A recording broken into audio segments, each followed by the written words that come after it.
I'm gonna divorce you. Give the apartment to my sister and get out right now. My emotional husband screamed over the phone. I replied calmly and coldly. I already moved out. My name is Gina. I'm a 35-year-old consultant. I've been married to Dim for 3 years now. We met through work. We were both handling business for our respective companies. He was dedicated to his job, and I thought he was an honest person, which was what originally attracted me to him. It seemed like he was interested in me too, and we gradually grew closer and started going out. Everything went smoothly, and he popped the question. I thought I could have a happy married life with him. At first, it was really great. Our newlywed life was exciting, and we enjoyed our time as a couple. But there was one problem that bothered me: his mother. Whenever I saw Shirley, she asked when we were having a baby. I initially thought it was just a simple inquiry, but I got tired of hearing it every time we visited her. Besides that, she constantly pushed household chores on me, saying that I was her daughter-in-law and should have helped around the house. She made me sweep, wipe, do laundry, and even cook. I couldn't understand why I had to be bossed around like that. To make things worse, Dim told me to obey her. One day, after a series of such incidents, I complained to him. Why do I have to take orders from your mom? He responded with annoyance. Just cut it out. I don't want to hear it from you either. What do you mean by either? I get asked about grandchildren and she says you haven't been educated well enough as a wife. Besides, she's the one who covered the wedding expenses, you know. You should listen to her, okay? What are you talking about? It's the first time I heard about this.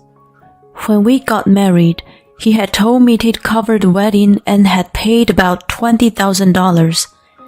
I was impressed and thought he was a responsible person to have such savings. But it turned out he had just taken the money from his mother. I was completely disillusioned. You should have been honest from the beginning. Sorry, but I was worried that if I mentioned it, you might dislike me. I found his behavior dishonest and questioned his character. We owe her a lot, so please be nice to her. He begged me to understand. I realized that if she had indeed paid for our beautiful wedding, I should be thankful. By the way, my father-in-law had already passed away and she was living alone. She paid a significant amount of money for us, so I felt grateful. When I visited her after that, I thanked and apologized to her. Listen, Shirley, I didn't know you covered the wedding expenses. I'm sorry for not expressing my gratitude earlier. Thank you so much. She wore a smug expression on her face and responded, I couldn't help but think how incredibly rude you are. Oh, I'm sorry. If you're really feeling remorseful, then get to work on the chores. Sure. I sighed, resigned to the fact. Her house was much bigger than ours, so the chores were incredibly taxing. To make matters worse, Dim wanted to visit her about 3 times a month. It's not nice to leave my mom all alone, you know? We should go and check on her. I started to feel like there was no need for me to accompany him every time. When I brought this up to him, he was adamant that we go together. It showed that we're a close couple. She can interact with me while you help her with the chores. We can divide our task efficiently, so it's better for both of us to go together. Seriously, it made no sense to me. I thought he should take up on the chores then. However, he seemed convinced that he was right and didn't consider my perspective. As a result, I found myself in an unpleasant situation a few times every month. Oh boy, Gina, you're really not good at cooking. I wonder how you managed to make everything taste so terrible. Well, everything tastes bad compared to your cooking.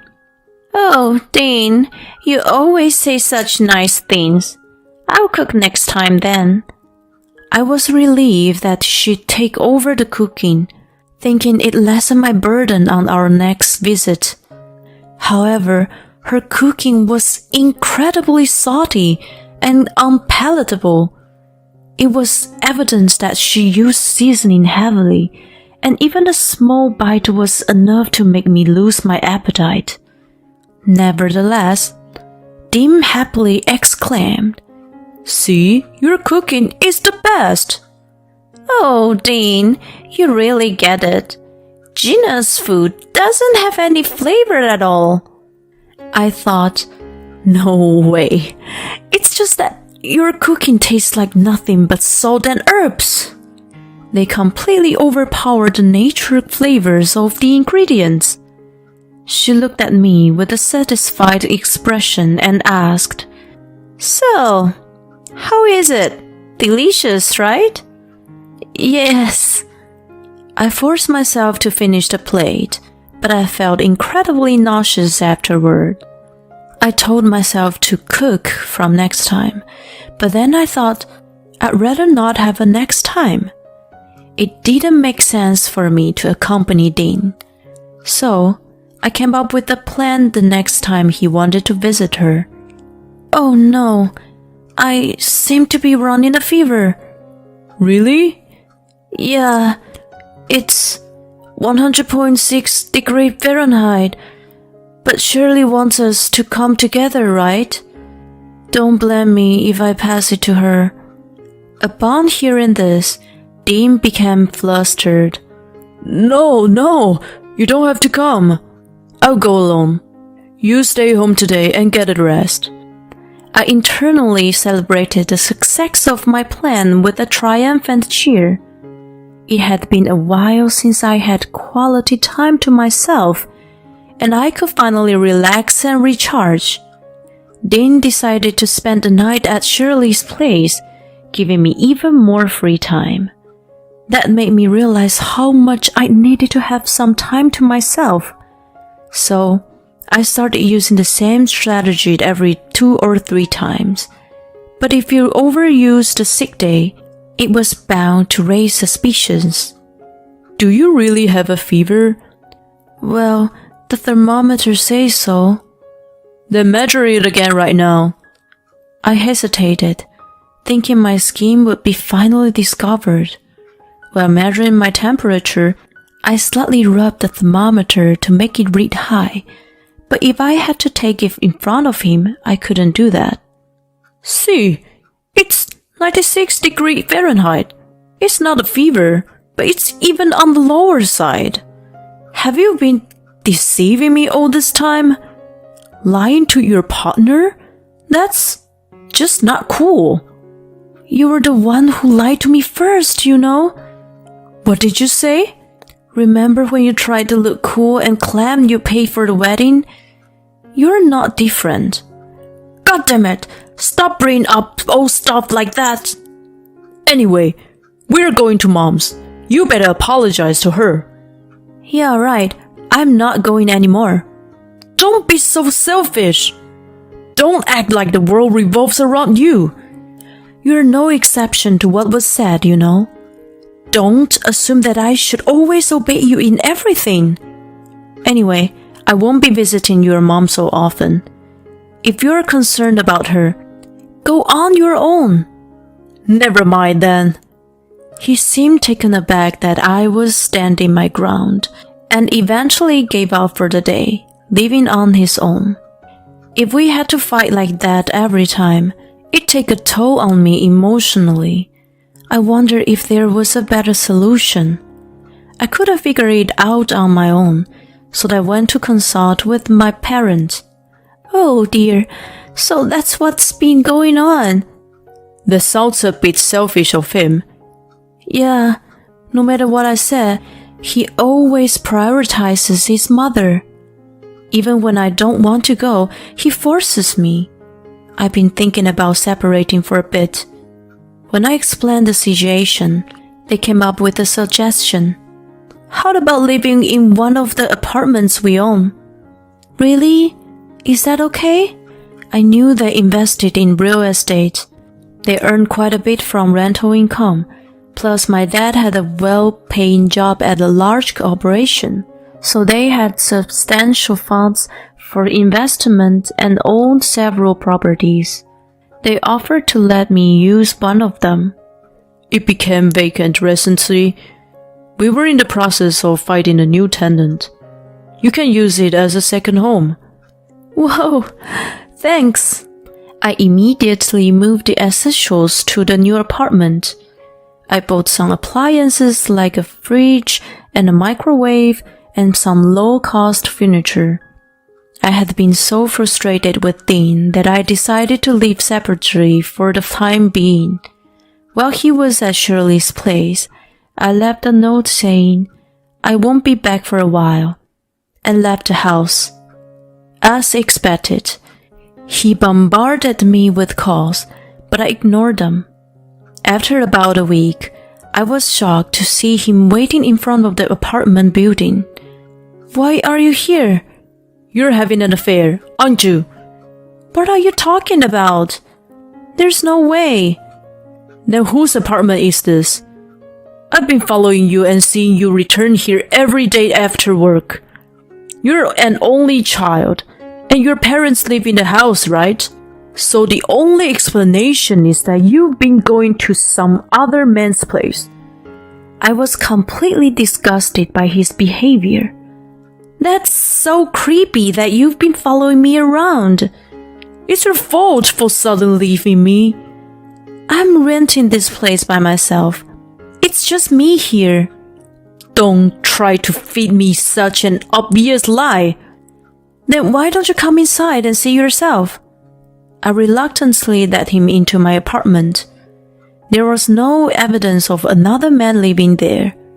He searched the entire place, but found nothing. It seemed he finally believed me. Why did you rent this place in the first place? Why don't you ask yourself that question? You should realize how carelessly you've treated me all this time. What? I've been considerate of our life together. What about your mother? You tried to force me to visit her even when I didn't want to. Did you ever consider how stressed I was? She has always been kind to you and tried to teach you how to handle household chores. Kind? It's ridiculous to interpret her behavior as kindness. She's been bullying me. She wouldn't do that. If things haven't changed, then get out. There's nothing more to say to you. I firmly told him to leave. He was shouting, but when the next door neighbor complained about the noise, he hastily left. I was freaking out that he had discovered me, but I couldn't back down. I decided that I wouldn't return until he showed genuine remorse and committed to changing his ways. If things remain the same, we should just get a divorce. Just as I was thinking that, he did something totally unexpected. One weekend, he suddenly showed up at my place again. What's more, he brought his sister with him. What are you doing here, Kathy? Whoa, this is quite a nice place. She casually walked in and inspected the place. I told you it would be perfect for you. Dean followed her inside. What's going on? Why did you bring her here? I didn't have a good relationship with her either. We only saw each other during holidays, but she had always been critical for me, often joined Shirley to making my life difficult. So I didn't have a favorable impression of her. Okay, I'll take it. What the heck does that mean? I mean, I live here. I'm moving next month, so please take care of things. Oh, and the rent as well. I was utterly baffled. You moved out of here and live with Mom and me. Are you kidding me? I've decided to move in with Mom. So stop being stubborn. Come home and start packing. I'd had enough. There was no point in being a part of the family with them. I had made up my mind to get a divorce, so I remained silent. They must have assumed I had agreed. They had left with smug expressions. After they were gone, I took immediate action. I explained the situation to my parents and decided to move out. To avoid being followed again, I also asked my office to follow me to work remotely. My parents swiftly handled the situation and found new tenants for the apartment. The location was excellent, and it was a spacious and clean apartment, so they quickly found someone to move in. I then found a new place to live in a different area from where Dean resided. Since I no longer had to go to the office, I didn't need to be in the area where I most likely bumped into him. I completed all the necessary procedures in no time and was able to leave alone safely. Soon enough, Dean called me incessantly. Hey, where are you now? I told you to come back, right? We're supposed to move in with Mom, so hurry up! We still have so much to pack. He angrily shouted. Too bad. I won't be living with you guys. Why should I have to live with someone who bullies me? Then I told him this. He lost his temper. Stop messing around. How selfish can you be? I'll divorce you, you know. Give the apartment to Kathy and get out of there right now. He was worked up and screamed over the phone. I responded calmly and coldly. I've already moved out. I've been living somewhere else. He must have been surprised and calmed down a bit. You should have told me that sooner. I'll let her know. If you already moved out, then stop being stubborn and just come back. You actually miss me, don't you? I was amazed by his optimism. I don't know what you're trying to say, but I'm quite busy right now, so I have to go. Then I ended the call. I intentionally avoided any further contact for a while. After some time, I got a frantic call from him again. Hey, what the heck is going on? Why is there already someone else living in that apartment? Kathy and I were almost mistaken for trespassers, and the police almost got involved. I couldn't help but burst into laughter. I wished I could have witnessed the scene. Who told you to let her live there? What? That apartment is owned by my parents. So, as soon as I moved out, they found a new tenant and signed a contract. No way. So, where's she supposed to live now? Well, she could move in with you guys, right? Don't be ridiculous. I won't let you get away with this once you return. Whatever you say. We're getting a divorce for sure. Huh? I've already made up my mind to serve times with you guys. I won't be living with your mom in a million years. What? Divorce? Are you serious? I'm always serious. It's you guys who are out of your minds. Well then, let's discuss things through lawyers. Then I hung up the phone. Later, I demanded a divorce through a lawyer. I also sought compensation for the emotional distress I had suffered due to the harassment from the three of them. They were completely flabbergasted by the fact that I went after them. At present, they are living together at their family home. Shirley squandered her late husband's inheritance, and Kathy doesn't work or do any housework. All the financial burdens have fallen squarely on Dean, who doesn't have a particularly high income. As a result, They're living a financially strained life. They brought this upon themselves, and it serves them right. On the other hand, I'm comfortably continuing my life, working and enjoying living alone. I plan to increase my savings for a while, discover some hobbies, and continue to build a fulfilling life.